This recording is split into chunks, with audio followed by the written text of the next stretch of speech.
Now, in the last session, the last thing that we had discussed was that the election commission recognizes the political parties as a state party and national party. So, continuing our discussion with that aspect, so what are the criteria for the recognition of a political party as a state party and national party?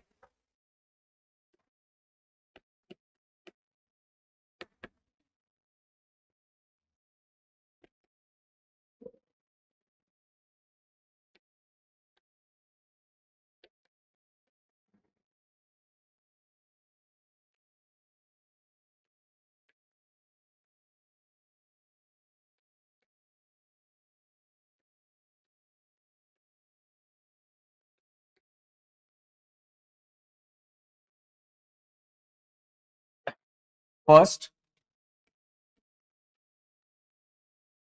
if a political party gets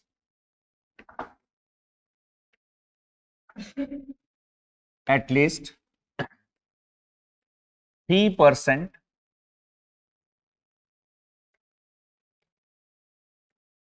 of the seats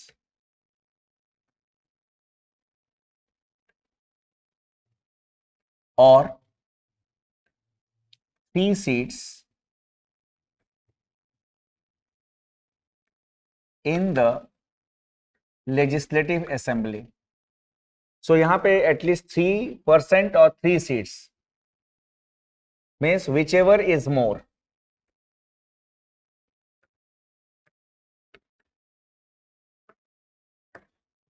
Whichever is more. So that can be one of the criteria. Then, or if a political party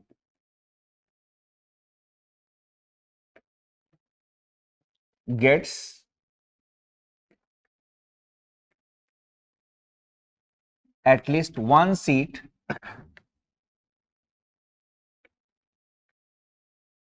out of every 25 Lok Sabha seats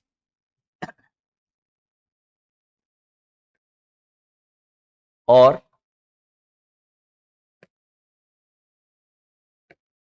any fraction thereof. So it will be apt for the larger states only, bigger states, because they will have 50 members or 25 Lok Sabha seats. So out of 25 Lok Sabha seats, 1 Lok Sabha seat. Or in a Lok Sabha or legislative assembly elections,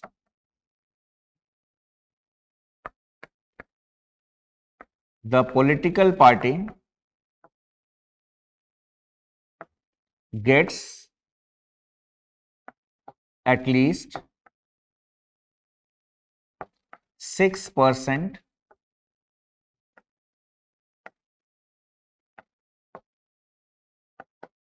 of the valid votes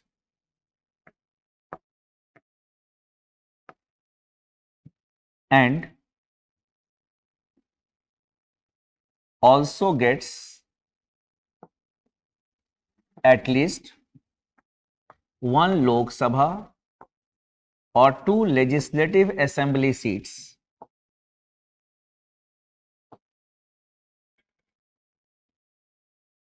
in the state.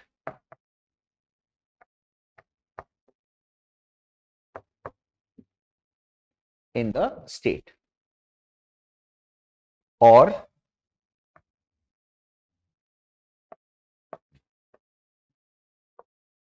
in a Lok Sabha or legislative assembly election,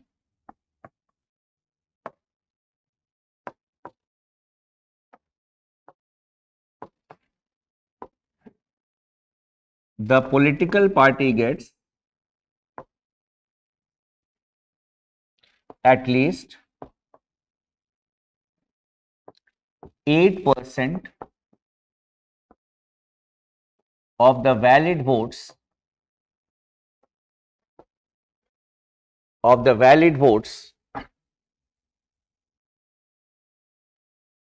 in the state.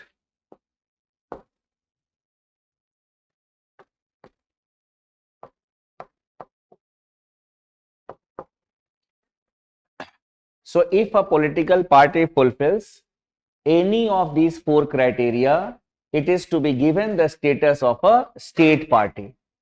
That is any four, any one of them. So here 6% of the seats, लेकिन उसके बाद 1 Lok Sabha or 2 assembly seats. But if 8% of the valid votes, then no seat is required. It will be given the status of a state party.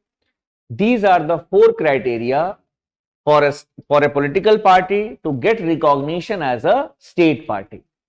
Then coming to the national party. ये लिख लिया ना?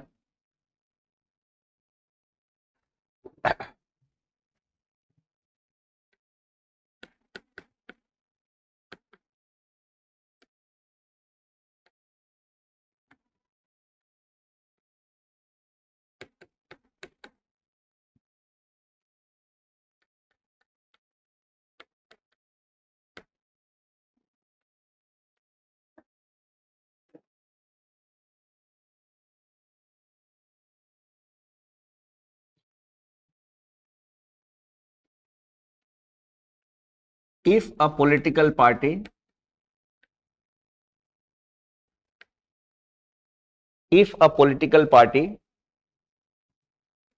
gets 6% of the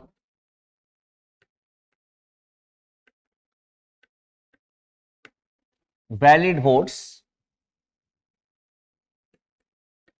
in the Lok Sabha or legislative assembly elections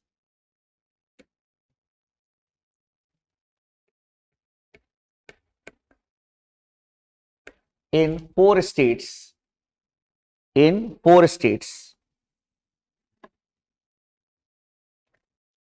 6%, 6% in 4 states, and also wins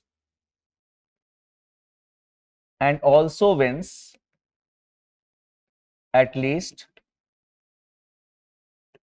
4 Lok Sabha seats. It can be from one state also. This is the first criteria. Or if a political party gets at least 2% of the seats in the Lok Sabha from 3 states.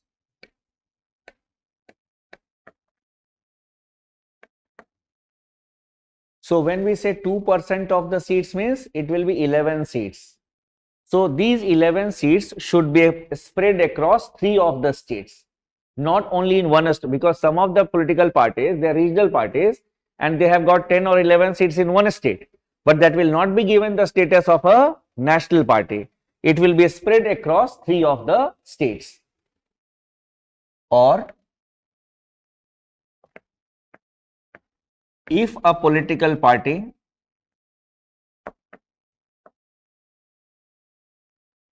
is recognized as a state party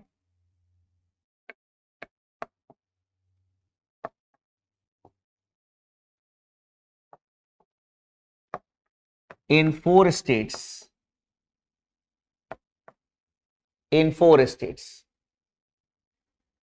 So if a political party fulfills any of these criteria, it will be given the status of a which party? National party. So since this year, some of the political parties have lost their status of the national party, and some of the political parties have got the status. That is why this factual information is important from the examination point of view.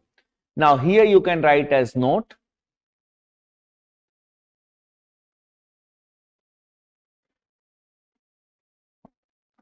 Here note number 1. The national parties are Aam Aadmi Party,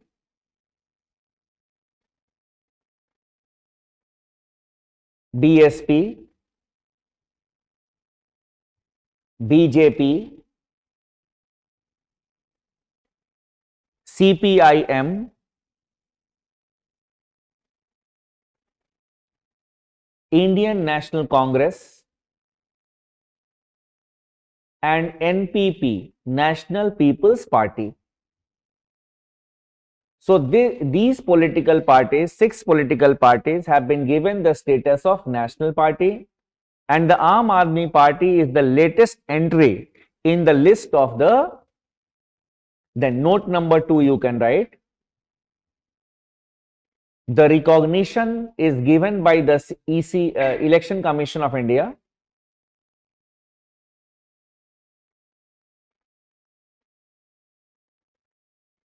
This recognition is given by the Election Commission of India. Full stop. Next, third note, both the national and state parties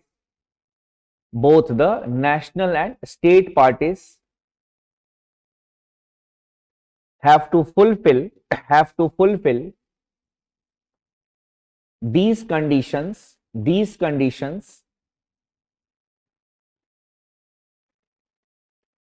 for all subsequent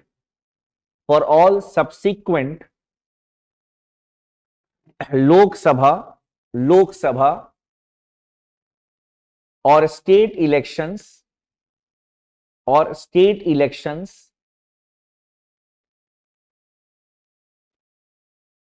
hence they lose their status.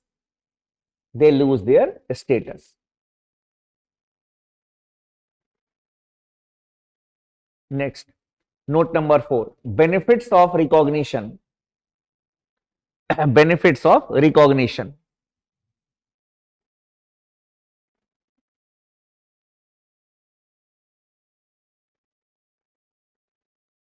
Here you can write under the benefits. First, exclusive allotment of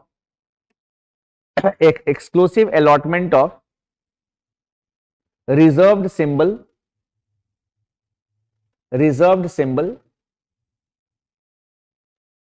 So a state party in that state will be using that symbol, and no other political party will be using that symbol in that state.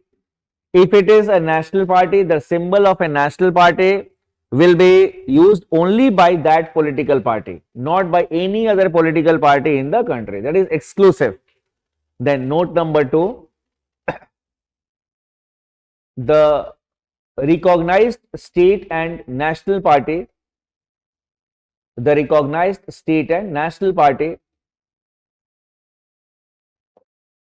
need only one proposer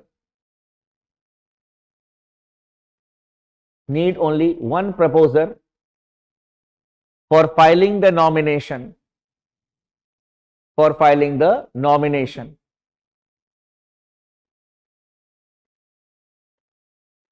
Next, they get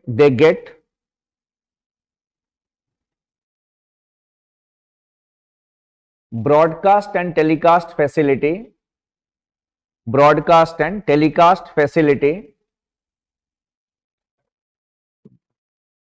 over Akashvani and Doordarshan during general elections.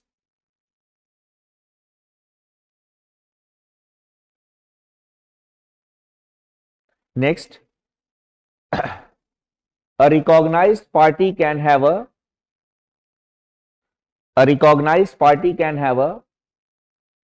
40 star campaigners. 40 star campaigners. And the parties which are not recognized, they are registered only. They can have 20 star campaigners. Now you will say, sir, what is this special about star campaigners? Now, after the election dates will be announced, every political party will come out with the list of star campaigners. That will be an official list. That list will be given to the election commission, and the travel expenses and the other expenses of the star campaigners, that will not be counted under the expenses of the candidate. It will be counted under the expenses of the political party. That is the benefit of having the star campaigners. So in the examination, because the election years are there, election year is there, that is why I am telling you so many things. Because the question can be, which one of the following is correct regarding a national party, state party? That is criteria. Then which of the following statement is correct? So they can give you a statement regarding, क्योंकि ये तो कोई रट के भी लिख लेगा. But basically, whether you have understood that what is the significance of national party, state party, that is also very important. तो ये तो था regarding the political parties, national party and state party. Electoral reforms वगैरह नहीं पूछेंगे, वो सब mains में पूछते हैं. They will not be asking you. अब बच्चे उसमें election board null and void हो गया तो हो गया खत्म करो. इसमें क्या है? हाँ, ऑब्वियसली अगर क्वेश्चन आएगा general awareness question that the supreme court has declared the electoral bonds as invalid on which of the following grounds? So, transparency. Then it is related to which fundamental right? Right to freedom of speech and expression, because right to information has been termed as a inferred right under Article 19 clause 1 subclause A. Such type of questions may be asked in the examination relating to your particular right. Right of the voters to be informed is a part of Article 19 clause 1 subclause A. So such type of understanding based questions will be asked if it is asked from this electoral bond.